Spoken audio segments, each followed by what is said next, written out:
What's up, guys? Today I'm going to be giving my predictions for UFC Fight Night Moreno versus Erceg. So let's get right into it. So just going over the card. It's not the worst card. It's definitely not the best, but I'm not complaining. So starting off with the first fight on the main card, we got Ronaldo Rodriguez versus Kevin Borjas. I'm not sure if I'm pronouncing that name correctly. I might have just butchered it, but I saw Ronaldo Rodriguez fight at UFC 306 and beat Ode Osborne. It was a big, if I remember correctly, there was a lot of grappling exchanges and scrambles, and I believe he won by split decision, but I may be wrong. I'm not sure. But for this fight, I got Ronaldo Rodriguez. This guy's coming off of a 2-fight losing streak against Joshua Van, I believe one of the losses was. The other person, I don't know who it was. This fight, I've never heard of either of these guys, so we'll skip that one.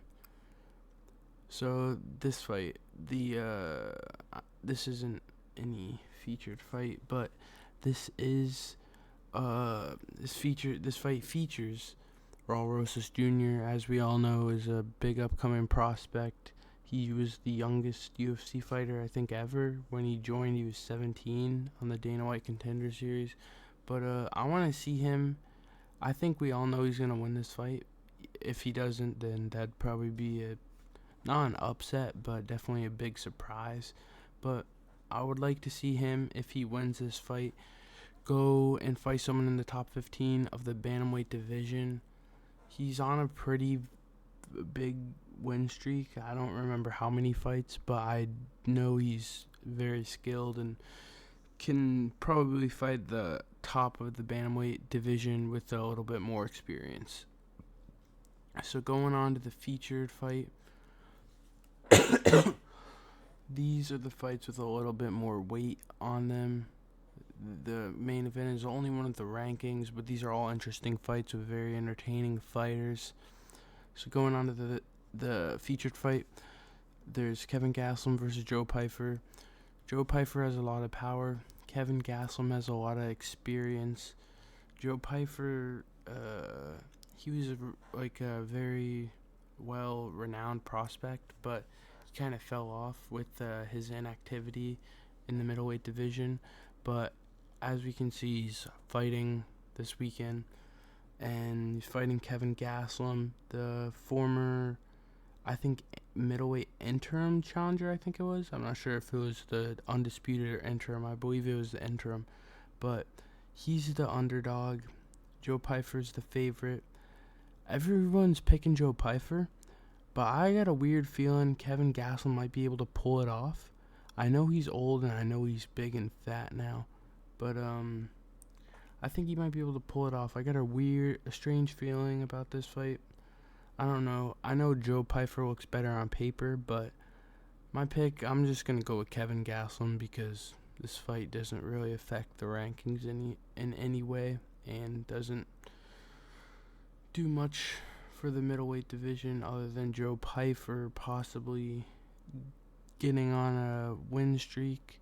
I'm not sure what he's on right now, if he's on losing skid or win streak, but it'll just add to his career. He'll more than likely win, in my opinion, but I'm just feeling like choosing Kevin Gastelum because why not?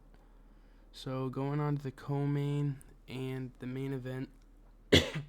I've never heard of this guy before. I'm not sure if I'm just a complete casual and a super uninformed fan, but I know Drew Dober. I've never seen Drew Dober fight, but I know that he has power as well, just like Joe Pyfer. I don't know, I don't think he's a knockout artist, but I know that he went on a really good win streak run, breaking the top 15, and then he fought Islam Makhachev, which he obviously lost to because nobody beats Islam except for Ilia Topuria. But Drew Dober, I know he has a lot of power. and I think he's going to get this one done. Even though he's 36 now and he's no longer in the top 15 and he is on a losing streak, I think he'll get it done. And let's move on to the main event, which is where things really get interesting. So let's go over some keys to victories for each fighter. So Brandon Moreno, as we know, is a good pocket boxer that fights at a slower pace with a high output. Brandon Moreno also mixes it up, as we saw against Amir Albazi with the kicks, the really good boxing. He just completely put on a masterclass against him. He outpaced him. He won all 5 rounds, in my opinion. It was pretty easy to score that fight, and I believe that Brandon Moreno clearly won that. He also is got some decent groundwork. I believe that he is better on the ground than Steve Erceg. Steve Erceg's very high level on the ground, but most of his groundwork and grappling is either scrambles or just defensive groundwork.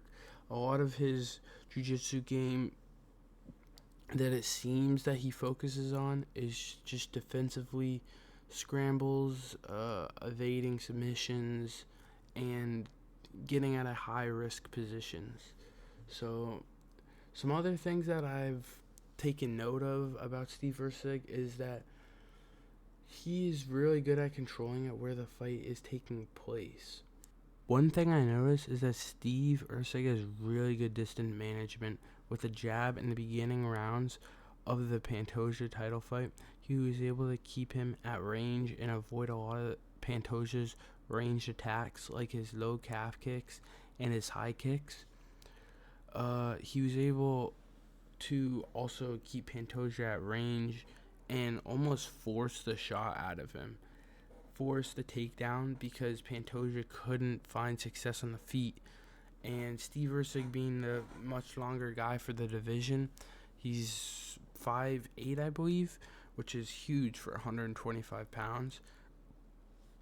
He's able to find his rhythm just because his opponents usually can't reach him. Something I also noticed with Steve Erceg going into that fight is he only had 4 prior UFC fights before going into that fight, into the title fight with Pantoja, which is very little experience. He had no main event 5-round. He had no 5-round fight experience in the UFC, at least from what I know, before going into his title fight with Pantoja, which we can clearly see in the fight. Him lacking experience was kind of his downfall in the later rounds. Even though his cardio, we could see his cardio was much better than Pantoja's in the later rounds when they were both gassed. Steve looked like the better fighter, but he just didn't have the later round experience and the later round knowledge that he needed to really beat Pantoja just in the later rounds. That's why, in my opinion, I think he possibly might have only won the 2nd round. I could definitely see him winning the 4th round, not the 5th round, and the 3rd round. It's kind of a toss-up round, but I scored it 48-47 for Pantoja. And my pick for this fight, I'm going to go with Brandon Moreno. I just think Steve Erceg might not be able to mix it up and keep him at range that he needs to. So I think Brandon Moreno might be able to get the combinations off to really deal the damage against Steve Erceg. Although I could definitely see Steve Erceg winning this fight because he's been in the gym. He's probably made some changes to his game plans for any fight that he has coming up, and this time it's Brandon Moreno. I don't really know why he's fighting up in the rankings. He's coming off of 2 losses, and I do think that both of those 2 fights before were bad matchups. His excuse for the title fight with Pantoja when he was only ranked 10th in the world, is that the division was just really dry and there's no new prospects other than, I guess, him. But the Kai Kara France fight didn't really make sense to me because Kai Kara France, it was just a bad matchup with Steve Erceg overall because Kai Kara France, he possesses that power, and Steve Erceg makes a huge cut because of his height, his length, his size for the 125. So I think he was doomed to get clipped from the beginning by Kai Kara France. But that doesn't mean I don't think he can make a comeback in the 125 flyweight division. So for this fight, I said Brandon Moreno, but now that I think about it, Steve Erceg might be the way to go. If I was betting money, I wouldn't bet any on the main event. If anything, I'd probably bet it on Joe Pyfer.